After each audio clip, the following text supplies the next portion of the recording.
Yeah, We clash momentarily for class solidarity. Cash circulating, give the masses back its currency. Greed from elites, oligarchs stay fed. Deep state, fake fed, everybody break bread. Racism, homophobia, sexism, religion in this melting pot we live in. Time to build a new system, unionize labor rights. Highlight the issue, talking heads left is best. The saga continues. The Nomiki show. The Nomiki show. The Nomiki show. The Nomiki show.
Hello and welcome to the Nomiki show. It is June 1st. And as we say in Greek, kalomina, meaning happy month or good month, I guess is the best way of saying it. You say that on the first of the month.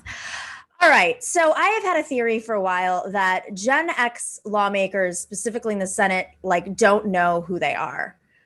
We're talking about Cory Booker, who, these are folks that came up at an era of neoliberalism, who were recruited by neoliberal forces, supported by them, their donors, the organizations. A lot of them got involved with AIPAC, and a lot of neoliberal organizations were semi-conservative on issues regarding any sort of foreign policy. This is what that era of politician was. This is what's ingrained in them. Except the problem is, for them to have a future, they need to be in touch with the future, which is far more progressive, far more interconnected when it comes to issues related to class and race and gender, and far less willing to buy the washing of politics, meaning greenwashing, sex washing, gender washing. We know the jam. So I want to talk to you about Kyrsten Sinema, because Kyrsten Sinema is 44 years old. She is Gen X. She is the senator, of course, from Arizona. She was born in Tucson, Arizona, where I was also born. I grew up in Buffalo, New York. She grew up in the panhandle of Florida. She went back to Arizona to organize. I went back for school, and I also organized. She was in the legislature at the local level. She first ran as a Green Party candidate. She finished last in that race as a Green Party candidate. And in her book, she talks about the dilemma of having to make friends in different places. Now, in 2006, despite what people think, the state actually turned blue. That was the year where Democrats won back Congress. I was involved in that organizing that year. I know firsthand. A lot of the political figures you see today, like Representative Ruben Gallego, and who's in Congress, and his ex-wife, who's now the mayor of Phoenix, Kate Gallego, and folks like Martin Quezada, who was the co-chair for Bernie's campaign in Arizona, who is a state lawmaker and a progressive hero. We all came up together. So we remember what Kyrsten Sinema used to be, who she used to be. Now, I, of course, left Arizona. And I have been in New York now, 10 years. But they stayed and they got organized. And I want to talk a little bit about the course of Kyrsten Sinema and how she ended up how she made the decision to become the holdout in the Senate, the next Joe Manchin, and how she thought she could get away with it. Now, Kyrsten Sinema, of course, just a few weeks ago, famously decided to walk into the Senate chambers when there was a vote on the $15 minimum wage increase. She brought a chocolate cake with her. Cake. Yes, let them eat cake. And then decided to walk to the front of the Senate and curtsy while she aggressively voted down on increasing the minimum wage.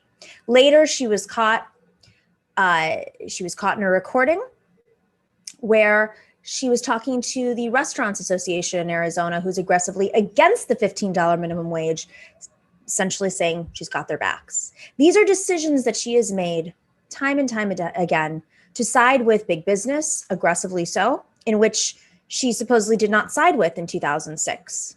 She has made decision after decision, moment by moment, to move more and more to the center, thinking about not her political future, because her political future isn't dependent on business, but about herself. I think this is an ego thing. I don't think this is about Kyrsten Sinema thinking she's not getting reelected. She thought she had to move further and further to the right and be bipartisan when the legislature was Republican, when she was in the legislature. Sometimes you have to write legislation and bring Republicans on, but you can choose what kind of legislation you do that with. Bernie Sanders does it all the time, but he doesn't sell himself out. He doesn't sell working people out. He finds a common ground issue, whether it's taking on pharmaceutical companies or housing. We know that there are plenty of ways for Republicans of some sort to come together with progressives of some sort, especially when Democrats and progressives do not hold the majority of the legislature. But when we do hold the majority of the legislature, there's no excuse for bipartisanship. There's no excuse for the path to bring on Republicans instead of your progressive or Democratic allies when the numbers are on your side. Now, Kyrsten Sinema wants to hold up the filibuster with Joe Manchin. Now, we know who Joe Manchin is. Kyrsten Sinema, I don't think anybody knows who she is. I don't think she knows who she is. But one thing I can say for sure is Kyrsten Sinema is concerned about Kyrsten Sinema at this point. She has every opportunity now to be a hero in this situation. Think about all the feminist organizations, and when she ran for Congress in 2012, there were plenty of other folks running in that race who were qualified, progressive, had name ID, but guess what? There was this coalition, including feminist organizations and LGBTQ organizations that came together for Kyrsten Sinema because they thought that she was the future. But now she is making Democrats embarrassed. She's losing support from Democrats nationwide, and I'm sure that's cutting into her fundraising because she is now becoming the brand that is literally holding up democracy in this country at a time when we are in crisis. And it is not because it's Arizona. It is not because she has to appeal to conservatives or business interests. What are the excuses in New York, where Wall Street reigns and real estate reigns? There are plenty of Democrats who are willing to step up and be bold on progressive issues in New York. Not bold enough always, but bold. When it comes to democracy, which is what this filibuster is, Kyrsten Sinema cannot run. And the only thing that is keeping her going right now with this act that she's playing is the fact that she thinks her election is in 4 years and people will forget. But this filibuster, if it doesn't go away, it is going to be brought up every single time something transformative does not get passed. And she's going to be the face of it. And there's going to be more and more of a coalition building because guess what? Arizona is only becoming more progressive. It is shown that through it's becoming more populist and more progressive. You're not going to win that Trump base, and you're going to piss off whatever business-friendly Democrats decided to vote for you in the first place because you are holding up democracy. We are in an economic crisis, and there have to be solutions.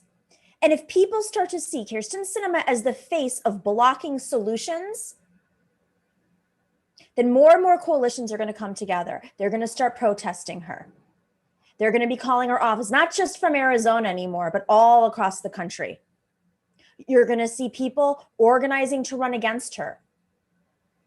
I think she doesn't have a sense of the weak place she's in right now. Let's not forget to mention the coalitions of Latinos that have organized over the last 20 years, really planted those seeds over the last 20 years, knocking on doors, organizing folks to vote, stepping up in solidarity. That makes a difference. And let me tell you, in 4 years, that coalition will be bigger. So if Kyrsten Sinema is really concerned with herself, which it seems like she is, maybe she should think about what those coalitions are going to be doing to her ego. Because right now she's not answering the press. She's not answering labor leaders in her own state, labor leaders that have very strong relationships with the new Senator Mark Kelly. She's not answering Democrats or progressives. She's ignoring it all. She's up against the wall. And the only thing that she has on her side right now is a little bit of business interest money that might come in for her and support her, and time. But that is why organizing always wins, even in right to work states. So think about this right now. Whatever Arizonans can't do to organize because they live in a right to work state, those of us across the country who have the ability to organize and call her office and call other lawmakers to call her out, to call the Restaurant Association, to call all of the interest groups, to call Senator Schumer to say enough, to call Joe Biden. I mean, that's going to be tough, but he's feeling the heat too. But Senator Schumer, it is time for you to show your leadership, because this is a crisis of democracy. We are in a spiraling economy right now. Income inequality was already worse than it had ever been. And now it is about to, we don't even know the numbers yet. I say this all the time. I'm on repeat. We don't even understand in our bones how bad the economy is. And the solutions that we could present come through the fact that Democrats control the Senate and the House. But it is held up because of a crisis in democracy that is being held up by two egotistical senators. So pick up your phone, put on your sneakers, and go protest Kyrsten Sinema, because enough with her little ego. It is enough. She's holding up democracy, and history will not reflect well. All right, we have a great show today. Had to get that out of my system. I was a little upset today when I saw the story that you should go check out. It's in the 19th. It's a publication focused on women and politics and policy intersectionally. So go check that out. We'll put it in the info section. But we have Jonathan Rapping on today. He is the author of Gideon's Promise, a public defender movement to transform criminal justice. It is published by Beacon Press. And later, of course, we have Napoleon the Legend and Joshua Kahn Russell. We'll be right back.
Hello.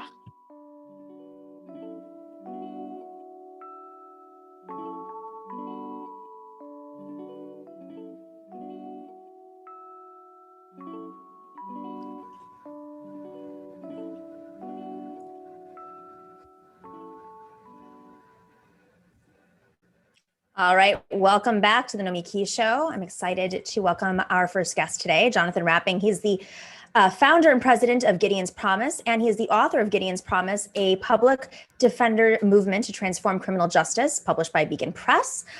Gideon's Promise is a nonprofit public defender organization whose mission is to transform the criminal justice system by building a movement of public defenders who provide equal justice for marginalized communities. He's also a professor of law and director of the Criminal Justice Certificate Program at Atlanta's John Marshall School of Law, and also a visiting professor at Harvard Law. My goodness. Lots there, but I guess it's all the same topic. So all relates. It is so good to be here with you. Thanks so much for having me. Thanks for coming on, Jonathan. Yeah. So we have seen this movement in recent years of progressive public defenders running across the country. I mean, I live in Queens. We had a big race a few years ago in Queens. Of course, just a few days ago, there was a re-election of the DA in Philadelphia, and of course, San Francisco, et cetera, et cetera. Is this a new phenomenon, or has this been building for a while? Yeah, no. So you said progressive public defenders, and I know you meant progressive prosecutors. Excuse me, I'm sorry. Right. So I like to think by definition, public defenders are supposed to be progressive. They're not always progressive, which is why our organization exists. But when it comes to progressive prosecutors, I do think it's a new phenomenon. I sort of resist the term progressive prosecutor because I think in a system that is designed to ensure that people on the margins, low-income people, people of color, are treated inhumanely, you can't come in and be progressive. I think you can be less dangerous, less punitive. And I think there are a lot of progressive people who are running to be reform-minded prosecutors. I think that is a new phenomenon. I think it is great that we have people doing that. But as I say in the book, without public defenders who make sure that those prosecutors actually know the human beings who are impacted by their decisions, without making sure they know the stories and the circumstances, even the best prosecutors can't do justice. We need to know the human beings, and that's why public defenders are so critical. Okay, so on one hand, you have prosecutors, and thank you for correcting me. Slipping. My father, the lawyer, would kill me right now for saying that. I hope he's not watching. He'd forgive you. I was like, oh my God. So alternatively, you have the public defender system, and can you just kind of describe what, like, how does it work? How does the average? It's so hard to describe, the average incident. But say somebody in New York City, where I live, right? Say somebody is arrested for jumping a turnstile, and they have a previous arrest record for possession of marijuana, for instance, and they're sent. They have to come up with bail. They have to figure out the system. They come from a low income background.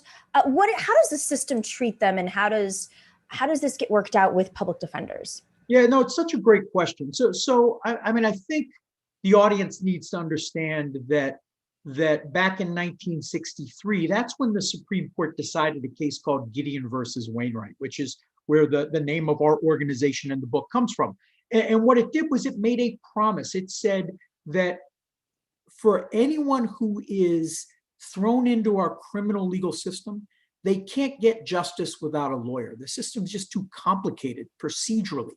And so it promised that if you don't have the means to hire a lawyer, the state is required to give you one. And that sort of birthed public defenders across the nation. I mean, they existed before, but it made it a mandate. It made it a promise. And what you have to understand is that today, over 80% of the people, right, 8 out of 10 people in our criminal legal system are too poor to afford lawyers. They rely on court-appointed lawyers. They rely on public defenders.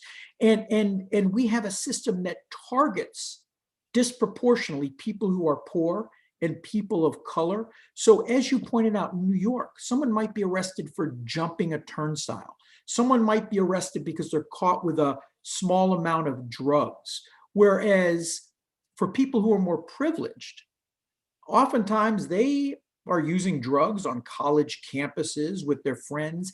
They're not targeted. So really, I think what public defenders, why they're so important, is that when we target people because of who they are, what they look like, and where they live, their ability to maneuver a system and to be able to extricate themselves from a system that does so much harm really depends on the quality of the lawyer we give them. And when I say quality, that's a lawyer not just who is skilled and trained and experienced, but they have manageable caseloads. They have a mindset that says, I care about the people I serve. And unfortunately, in America, we have rendered most public defenders overwhelmed, under-resourced, overburdened, and therefore unable to give everyone the kind of justice that the system sort of envisioned when the Gideon decision was decided. Where do the public defenders fall under? Like they're not in the DA's office. Is it the courts? Who do they answer to? Yeah, I mean, so really public defenders, it varies across the country. There is no one size fits all. Some states have statewide systems where every public defender is a state employee.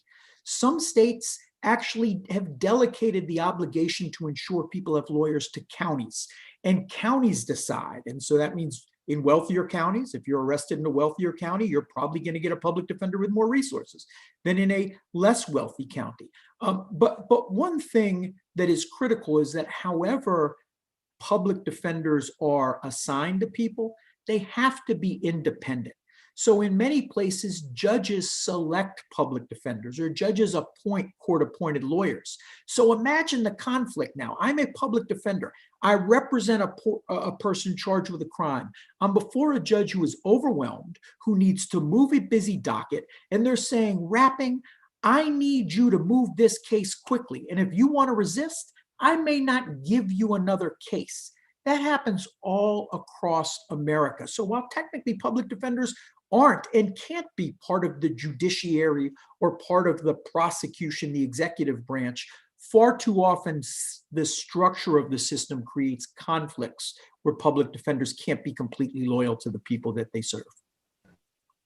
And how many cases on average, I guess it's very hard to say, but like, just to give people context of the caseload and how does that play out? I mean, if you have several cases, how long do these cases usually go for, with the pressure of wrapping them up quickly, I guess? I mean, there are studies that show it, and Gideon's promise, we serve public defenders in some of the most under-resourced jurisdictions across the country. It is not uncommon for our lawyers to have 300, 400, 500 cases at a time, right? Which means you can't do anything but triage. You literally are in a position where you have to decide, who am I going to give resources to, and who am I going to let fall through the cracks? And what that does to a public defender, a lawyer who may be noble and courageous and have all the right values, even the best of us, after a while, that will start to cause an emotional toll. It'll start to get you to either quit, or even worse, become resigned to a system and go along with the processing. And so Gideon's promise really came along to take public defenders who are passionate, who come to this work for the right reasons, who are going into systems that are beating that passion out of them, and to build a community that can support them, to give them training and mentorship, and help them start chipping away at that everyday injustice, while at the same time forgiving themselves for all the injustice they witnessed because of things beyond their control. Is this where we get into a situation where people are forced to plea? Absolutely. So in our criminal legal system, we have this fantasy of the sort of the trial, and that the truth comes out at trial. In reality, only less than 5% of the cases end up in trial. The vast majority result in pleas, and that's because it is a system that is designed to force people to plead guilty. People, almost virtually everyone in the system, is low income. The vast majority of people are low income. Like I said, 80% of them qualify for court-appointed counsel. Disproportionately, they're people of color. Folks are arrested. They are held pre-trial, presumed innocent, given money bonds that they can't afford. They're now sitting in jail. During this pandemic, we have seen prosecutors and judges who have agreed that if someone just pleads guilty, they can get out of a dangerous, potentially life-threatening cell. But if they refuse to plead guilty, they're going to stay in that cell. Think of the pressure to give up your constitutional rights and plead guilty. On top of that, prosecutors overcharge, right? We have thousands of behaviors are criminalized in the criminal code. So prosecutors, for anything someone does wrong, any mistake someone makes, prosecutors can stack 4, 5, 6, 7 charges on them and make the risk of going to trial really high, which gives them leverage to force someone to plead guilty. And then there are draconian sentences, some of them carrying mandatory minimums, and prosecutors have a tool to say, we will not ask for the mandatory minimum if you just plead guilty. The fact of the matter is, most people are unwilling to take the incredible risk that it takes to go to trial. And we have a plea bargaining system where it's not justice, it is prosecutors using leverage to get people to admit guilt because the prosecutor thinks they did something wrong. Innocence doesn't matter. Innocence does not matter at all. Okay, so in terms of numbers, like comparatively, what is prosecutors have the upper hand without a doubt, but surely they're overworked as well. So how does this usually play out? I mean, it doesn't just move through so fast. There's no line in politics that if you want to run somebody over, you move it through committee really fast. No, that's right. So I actually, in the book, I use this example where I say, if we had a legislature that said we are only going to fund 100 miles of highway, and the public demanded 500 miles of highway, and the head of the Department of Transportation said, I am going to bend to the will of the public, and I'm going to build 500 miles of highway with funding for 100 miles worth. And I know it's going to be broken, and I know it's going to be dangerous, and I know people are going to die, but I'm going to do it anyway. As soon as people started dying, we would run that person out of the Department of Transportation. Yet in our criminal legal system, what happens is the legislature funds 100 units of justice. The public demands 500 units of prosecution of justice. And instead of prosecutors saying, you know what, I can't do that. I am going to have to prioritize the 100 units of justice that I think are most important. Prosecutors force 500 units into a system, resourced for 100 units. Inevitably, people, right, are hurt, they're harmed, families, communities are harmed, but no prosecutor is run out on a rail, because what that happens in places where there are no cameras, it's invisible. The injustice has become normalized, and most people don't even realize that that harm is being done in America's courts. You know, if you have a minute, I'd love to share a quick story with you. My wife and I have two children, and my wife is the co-founder of Gideon's Promise. She's not a lawyer. She's got an amazing story, which hopefully I'll be able to share later. But we have two children, and we took them to Washington, D.C., and we took them to the National Museum of African American History. And my children are biracial. They certainly identify as Black, and they were very moved by this history, which is their history. And it's this amazing museum where you start 400 years ago and work up ramps through a period of slavery and Black codes and Jim Crow. And we got to about the 1960s. It was midday. We were exhausted. It was mentally heavy. So we left and decided we'd come back the next day and finish. We had lunch. And my kid said, Daddy, I want to see the courtrooms where you started practicing, because I started my career in DC. So we go into a courtroom in DC where they do what's called first appearance hearings. It's where people are brought in the day after they're arrested. And we sit down. My son is 10 at the time. They call the first case, and it's a man, a young Black man, hands are shackled together, chained to a chain around his waist. And they spend about 30 seconds, a minute on it, move on to the next case. And they have another case, same thing, young Black man chained. And after about 6 of these, my son turns to me and says, Daddy, this is just like that museum. And it struck me that here is a judge, defense lawyers, prosecutors, courtroom staff who have become so immune, so desensitized to the everyday processing. It's been so normalized that a 10-year-old child recognizes that what is happening in this courtroom is more akin to slavery or Jim Crow than anything that looks like justice.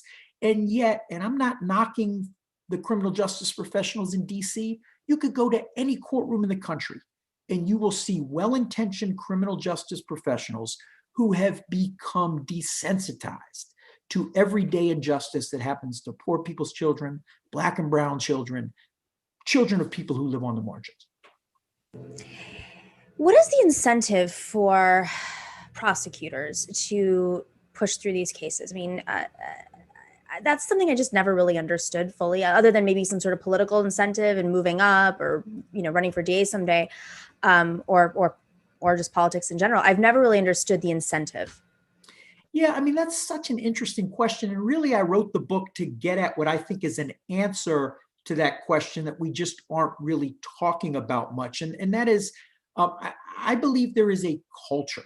There is a culture in our criminal legal system that shapes people into professionals they never would have recognized as young folks coming right out of law school. And so I think it is tempting to say, well, there are prosecutors who are intentionally convicting innocent people for political gain. And those folks, I'm willing to believe some of them exist. But I think for the most part, that's not what's happening. For the most part, there are people that come into a system and they start to believe, this culture teaches them that there are the thems and the us's.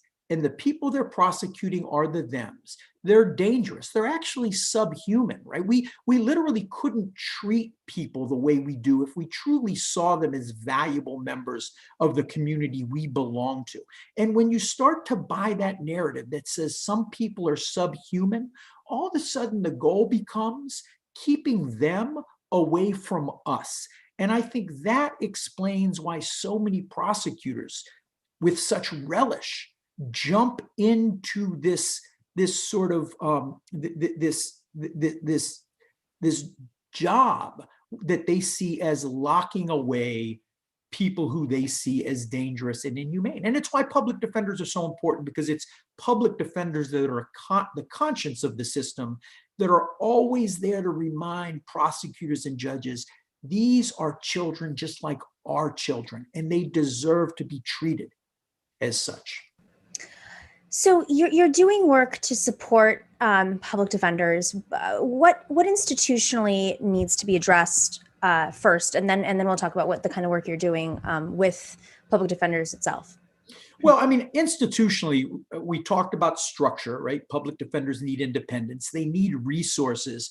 But I think, I don't think we can talk about public defenders without acknowledging that we are at a really important moment in time as a nation. A week ago, we observed the 1-year anniversary of the very brutal killing of George Floyd. Over the last year, I've got a 16-year-old daughter who's been activated. She's out in the streets, right? So many people are out in the streets recognizing that law enforcement is visiting violence upon Black and brown communities. And I think it's important to recognize that most people survive police encounters, and they are thrown into a criminal legal system where they're subjected to a routine, normalized, invisible violence, right? CNN isn't capturing it. And that violence is only interrupted when you have public defenders who see the humanity of the people there and who have the resources and time to really interrupt it. So when you say what institutional changes need to be done, I say back up and let's start with, it is people, activists, organizers in the streets that have forced us to confront the violence of policing in America. We need people to actively also oppose the violence that is happening in courtrooms so that we can actually get the will to start to address those structural challenges. Do you feel that there's enough conversation being had publicly about this to be able to activate folks through other organizations that are talking about, criminal justice reform and defunding the police? Maybe it's defunding the DA's office. I don't know. No, I think all that's right. So let me say this. I am a criminal justice reformer. The book is not just about public defenders for the sake of talking about public defenders. It is a book about a vision of transforming our criminal justice system, and it argues that public defenders are critical to that. So as someone who is a criminal justice reformer, I'm heartened by the fact that for the last several years, we've been talking about criminal justice reform. We have recognized that criminal justice can't be disentangled from racial justice and economic justice. We've been talking about police abuse and defund the police. We've been talking about the problems with prosecutors and electing reform-minded prosecutors and maybe even defunding prosecutors. But the piece that has been missing, that has been absent, is any mention of public defenders. We don't understand public defenders as a critical piece of the solution.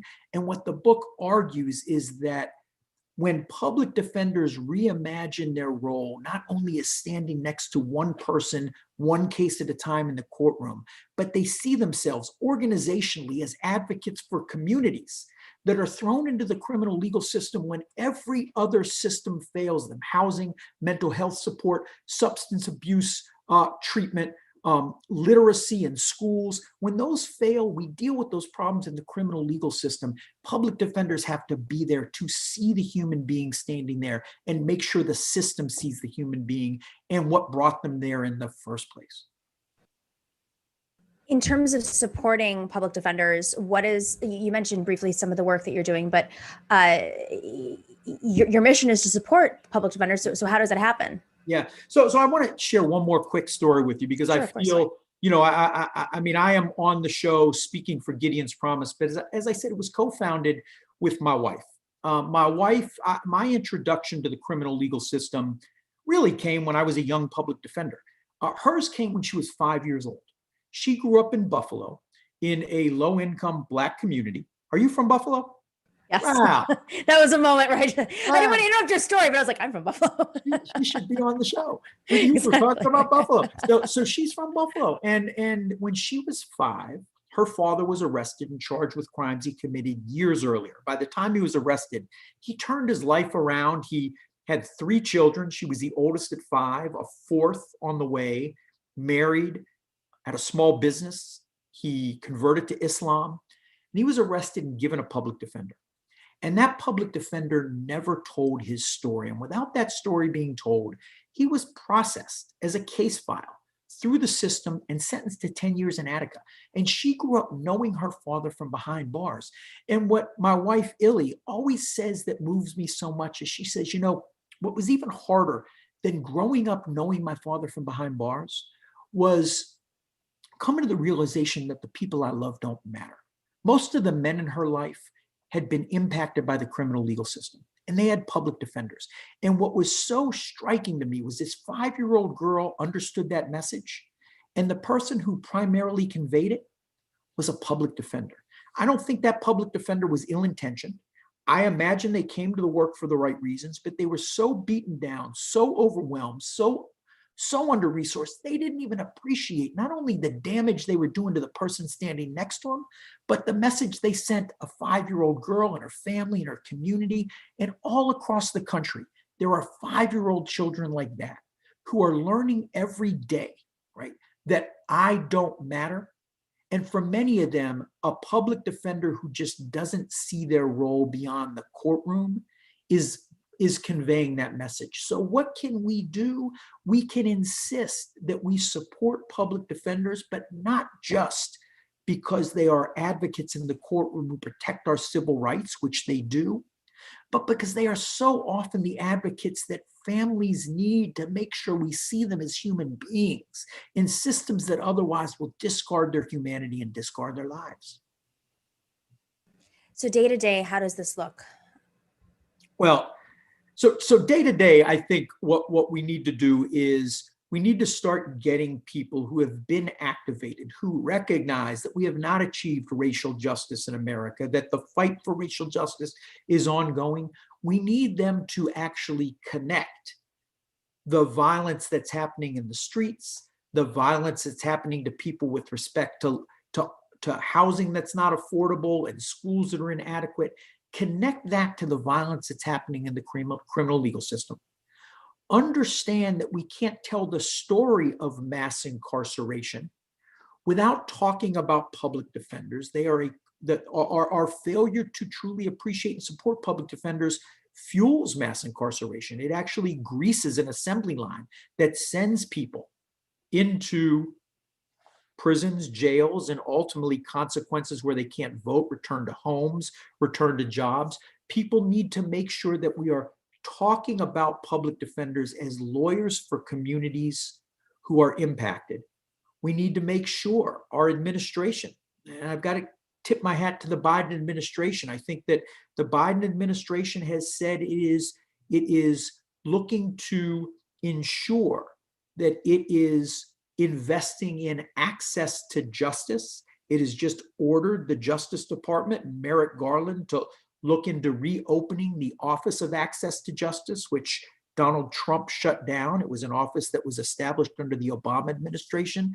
And it is really recognizing that while public defense and most people in the criminal legal system are there through state and local systems, it is a national mandate. The right to counsel is a national mandate, and our federal government needs to invest in making sure that the people fighting that fight, public defenders, have resources, and also make sure that any other criminal justice dollars that go to states come with conditions. You can't have this money, states, if you are not truly committed to racial and economic justice. Are there states that just put fewer resources into public defenders than other states? Absolutely. I mean, there are states like Pennsylvania that doesn't even have, no state money goes to public defense in Pennsylvania. So if you are in Philadelphia or Pittsburgh, which are relatively well-off counties, right? Allegheny County, Pittsburgh, which is where I'm from, there are more resources for public defense. But imagine you're in a small rural jurisdiction in Pennsylvania or Alabama that doesn't have a statewide system, or Mississippi that doesn't have a statewide system, and you rely on your county for dollars, and it's a poor county. You have a completely different level of representation than if you are in a larger area and particularly a progressive area that is willing to invest more of its budget on justice. So I think that's important. One other point I want to just really quickly make, because I think we often talk about wrongful convictions as a consequence of not funding justice, of not funding public defense, of not making sure our system lives up to its ideals. And I want to urge the listening audience to view wrongful convictions more broadly than they might. I think we think of wrongful convictions as someone who is innocent, who is convicted of a crime. I would argue wrongful convictions are broader than that. They are people who are punished for mistakes in ways that are inconsistent with justice. If my child gets caught with some marijuana, I am going to deal with that in a way that ensures that they are safe and healthy and can continue their development and their education. Other people have children, if they're caught with marijuana, that could result in a prison term. It could result in them not having an opportunity to go to college, right? Or to get a job. And so those are wrongful convictions as well. And when we understand wrongful convictions as treating people who made mistakes in ways that are inconsistent with how we would treat the people we love, our system is filled with wrongful convictions. We can't count them all. Not to mention, you can't provide cash bail, how it facilitates further and further exacerbated situations. Jonathan Rapping, fascinating conversation. I thank you so much for joining today. You can check out Jonathan's book. It is called Gideon's Promise, A Public Defender Movement to Transform Criminal Justice. It's from Beacon Press. Go get it wherever you buy your books. That's not a bad place. I urge you to do so. Jonathan, thank you so much for joining. Would love to have you back on. Oh, Nomiki, I'm so grateful to you for giving me the chance to talk with you today, and I'd come back anytime. And say buffalo love to your wife. Lots of buffalo love to my wife, for sure. Okay, take care. Bye-bye. We'll be right back with our panel. We have Joshua Kahn Russell and Napoleon de Legend here to talk about today's news. We'll be right back.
Okay, welcome back. Let's do this.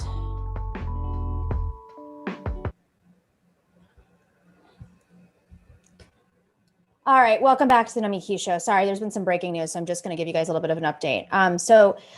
You may remember that the Trump administration had approved to drill in the Arctic National Wildlife Refuge. This is something that's been going on for a long time, well before Trump. There's been debate over this, protest over this. It's been an ongoing effort. So as of just a few minutes ago, the Biden administration has announced that they will suspend oil drilling leases in the Arctic National Wildlife Refuge that were issued in those waning days of the Trump administration. According to two people familiar with the matter, according to the New York Times, the Interior Secretary, Deb Haaland, will publish a secretarial order formally rescinding the leases, so not new leases, but rescinding the previous leases, according to the people who are not authorized to speak yet. But this was expected. This is since the Carter administration, Marcella Burke, who's the energy policy lawyer, who served in the Interior Department, said, under Trump, she said that essentially that this is something that was to be expected of Democrats, but also Arctic tribal leaders have been protesting the oil drilling, and they praise the move. This is a quote from Tanya Garnett, who's a special projects coordinator for the native village of Veneti tribal government. She said, "I want to thank President Biden and the Interior Department for recognizing the wrongs committed against our people by the last administration and for putting us on the right path forward. That goes to show that no matter what odds, the voices of our tribes matter." Before we get to just the panel, I will note that because he did it in the last days of the administration, they couldn't, the leases, they were starting the process. They hadn't actually facilitated the process. So it's very interesting. So I welcome our panel today. We have Joshua Kahn Russell, who is, of course, the executive director of the Wildfire Project. And we have Napoleon de Legend, Afrobeat hip hop artist, straight out of Brooklyn, but in France right now, I think, right? Is that where you are? Right now I'm in Germany. Oh, Germany. I can't keep up, man. I mean, I'm the same. International man. Should I say Germany? But you were doing all this French, that was in France before. I'm going everywhere. Yeah. How many languages do you speak? Just two, basically. You know what I mean? Like I speak a little bit of Swahili, but I need to get better at it. And just a little bit of Spanish too, but I speak English and French mostly.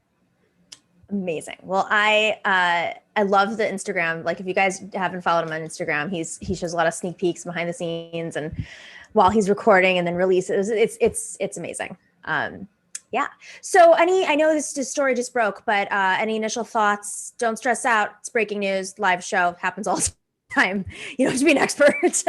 But any initial thoughts on just where, the Biden administration rescinding this seems like, by the urging of Native organizing on the ground and elsewhere. Yeah, shout out. There's an organization called Native Movement. And, first it's just the continued lesson that organizing works. And so if you want to support this long haul work that's happening, check out nativemovement.org.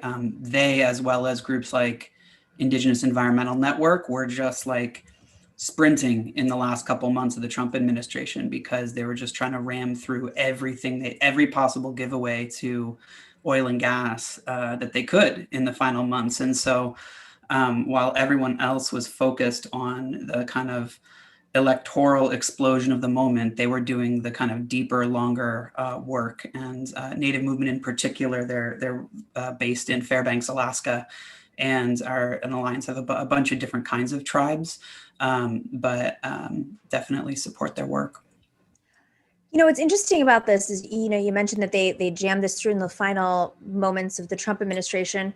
I'm kind of curious why they waited. You'd think that back when our Secretary of State was Rex Tillerson, he would be all about pushing that through immediately. But knowing that leases, that maybe they didn't buy that Biden was going to pull back. I don't know. I'm curious how this played out politically. Napoleon, do you have any thoughts? Oh, that's a great question. Why did they wait last minute? Maybe for some reason it wasn't that huge of a priority. And after, the election happened, you know, it was just something that was left on the table that they wanted to get through.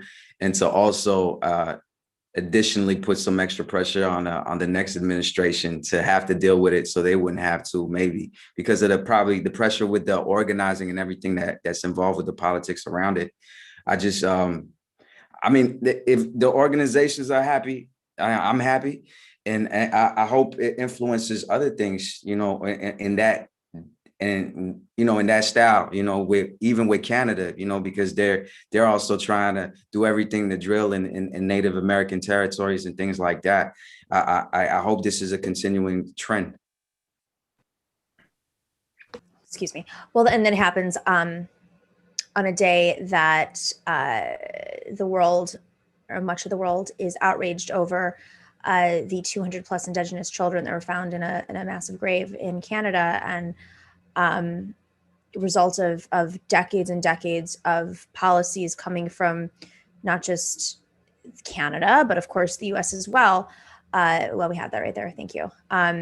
This is horrifying. This is just such a horrifying story, and I think it deserves a whole segment. So we're probably going to talk about it a little bit more tomorrow. But 215 children were buried on the grounds of a British Columbia school that was just shut down in the 90s, I learned today. So there's a lot of coming to light of just the horrors of our government. And I think Biden, I mean, personally, I think Biden and Trudeau are just going to be forced into a situation in which they have to step up and show some leadership, because this has been covered up for too long for the general public. Joshua, go ahead.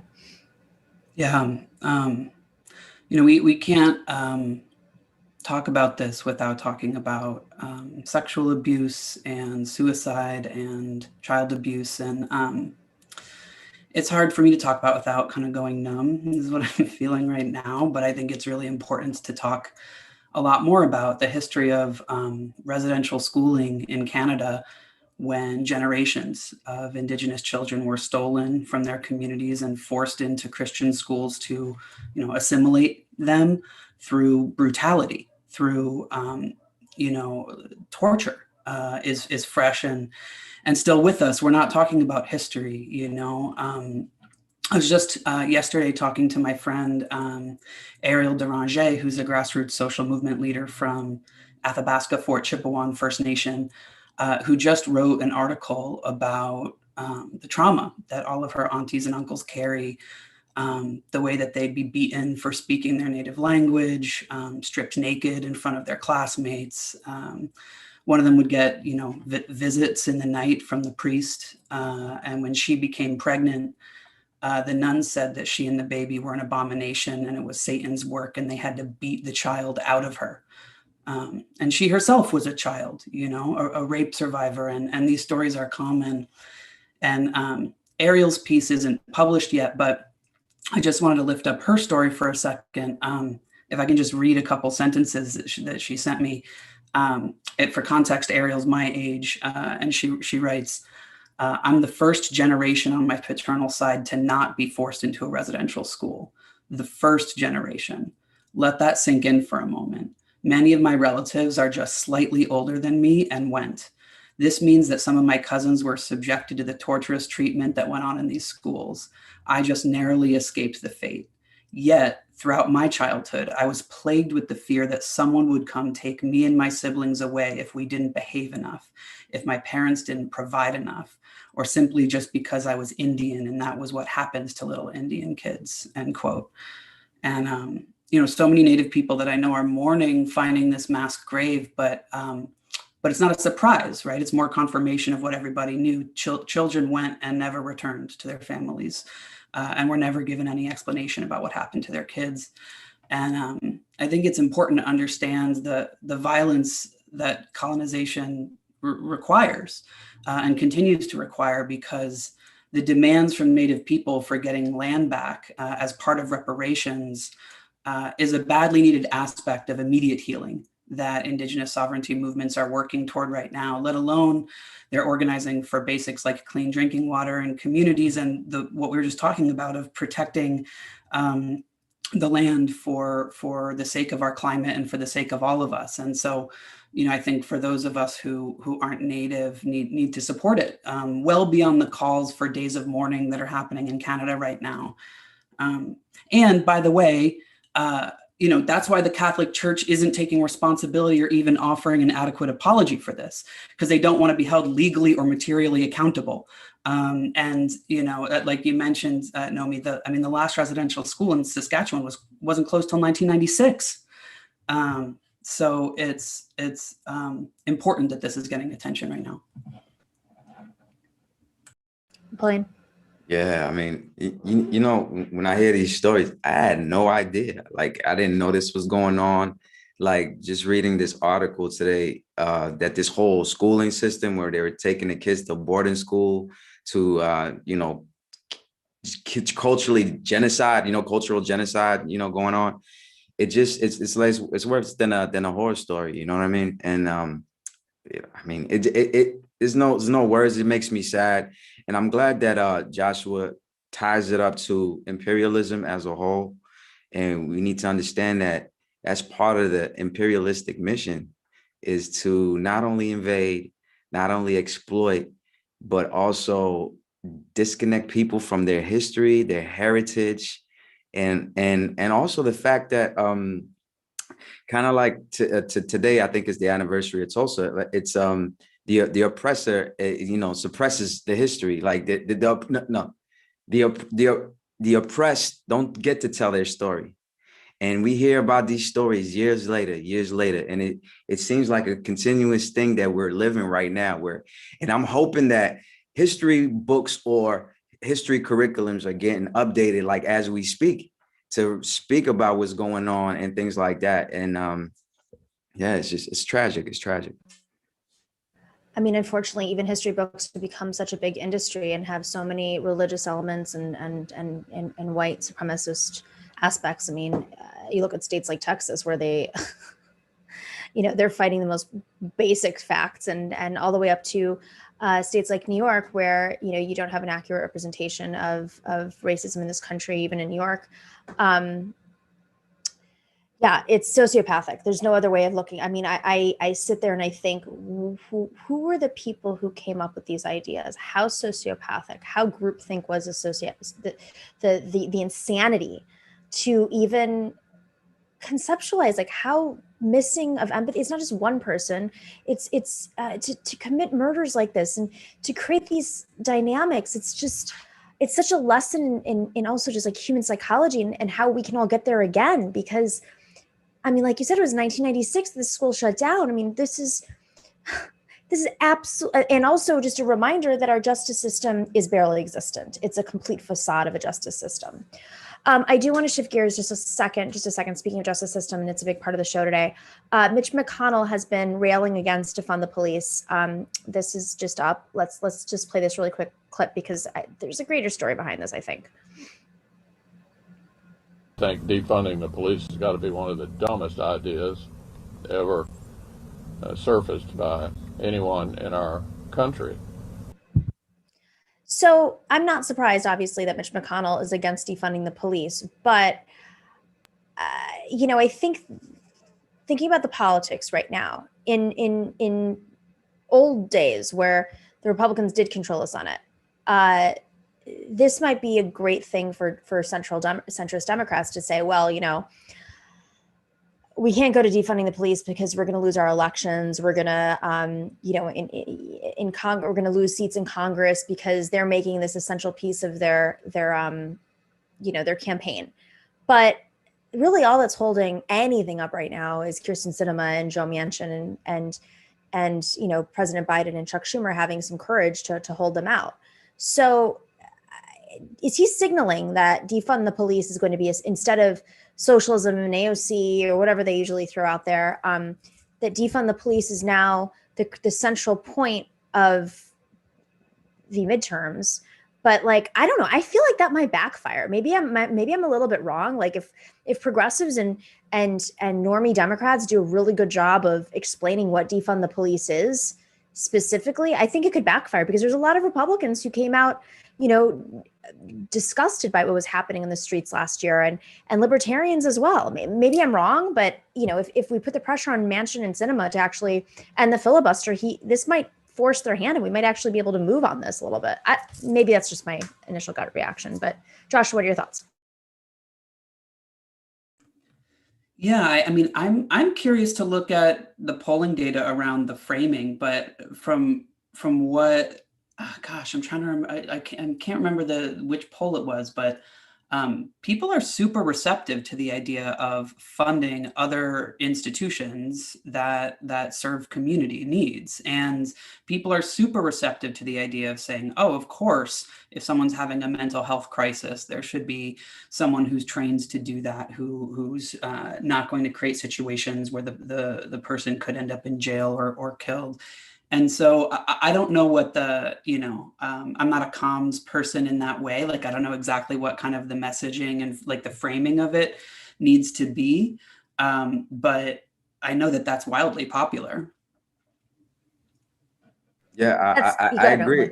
I'd be curious to see where most of the people stand, because, you know, I think we all agree that, you know, where we stand when it comes to policing on a leftist standpoint, on a progressive standpoint.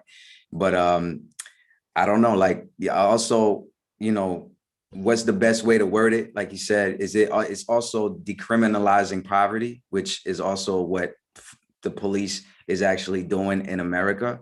So depending on the framing, I think Mitch McConnell is making, like you said, it's probably a political chess moves to bring that into the forefront and to create like a wedge. I say, thanks for the challenge. Now it's on us. I really do think this might backfire. If we're able to lock Kyrsten Sinema and Manchin into supporting ending the filibuster. If we can actually do that, I think this might backfire. And whereas we're all going to have to come up, if they're going to make it the central theme, then let's do it. Then let's actually have a real conversation, remessage this, be really strategic, because like you said, Joshua, most people do want to see resources reallocated into other areas. And I think it'll be a really dirty fight. You'll see police unions doing all they can to put fear. And you're seeing the New York Post and Republicans, you know, cities on fire, we need police. Really, how great were the police in preventing this? Because New York City has the strongest police force in the world, and I don't know, they weren't able to stop all these slashings. And no. How about you fund communities? Just fund things. Fund the power authority in Puerto Rico instead of privatizing it, which just happened today. On that note, believe it or not, my power has been a little glitchy on the day that the power authority was privatized in Puerto Rico. So it's been a fun show today. Anyways, I love you guys. Next time we'll go longer. Take the power back. Take it back. Love you all. Napoleon, the legend. We love you, Napoleon, and we love you, Joshua Kahn Russell. We will see you next week. We'll have a little bit of a longer segment. We're cut short today because my lights are flickering over there. There's no other way of saying it. All right, I'm going to do some quick shout outs before I lose all power. It's also raining. It just started like pouring outside and the wind's blowing, you know, it's what happens, I guess. All right, Dr. Farmer, thank you for the sub on Twitch. And Ken M, so much love, says much love from the UK. So much love to you, Ken M. And Kyler Rosado says Pride was a protest. So what better way to celebrate than to lambast the only bi senator holding up Congress? Why can't Sinema be Senator Baldwin? Why can't Sinema just be a Democrat? You know, be you. Do all the things that you want to do. Just be a Democrat. You can dress however you want, act however you want, have sex or not have sex with whoever you want. I don't care. Just, if you're going to be a Democrat, run as a Democrat, take money from Democrats, be supported by Democrats, say you're a Democrat, then actually be a Democrat. Or how about this? Be pro-democracy. Because democracy, lowercase d, is not a Democrat versus Republican thing. Even John McCain kind of got that. Kevin Griffin sends his love, and so does AJ Duenas. Thank you for the super chats. What else do we have here? That doesn't look like it went through. I don't know what that was. Okay, these are the same ones, I think. Sometimes this happens on our Grammar Socialist says, as a Canadian, I'm glad to see this is getting US coverage. The image we have of being a friendly country is predicted on an attitude inherited from the British. Basically, we smile and apologize as we murder your family. Thank you, Canadian. Thank you so much. Well said, Grammar Socialist. Autumn Leaves says, could I get a shout out? It would make my day. Shout out Autumn Leaves. Thank you all. And thank you to everybody who is in the live chat right now. Live chats on Twitch and YouTube. Thanks for working those algorithms. We will see you tomorrow on Wednesday. I'm going to go figure out what's going on with the power because fun times here. Fun times in an austerity, non-state, but doesn't want to be a state. It's a territory, commonwealth, self-determination. I don't know what to call it. Fun times. All right. We will see you tomorrow. Stay in solidarity. The Nomiki Show. The Nomiki Show. Yeah. Clash momentarily for class solidarity. Cash circulating, give the masses back its currency. Greed from elites, oligarchs stay fed. Deep state, fake fed. Everybody break bread. Racism, homophobia, sexism, religion in this melting pot we live in. Time to build a new system, unionize labor rights. Highlight the issue, talking heads left is best. The saga continues. The Nomiki Show. The Nomiki Show. The Nomiki Show. The Nomiki Show.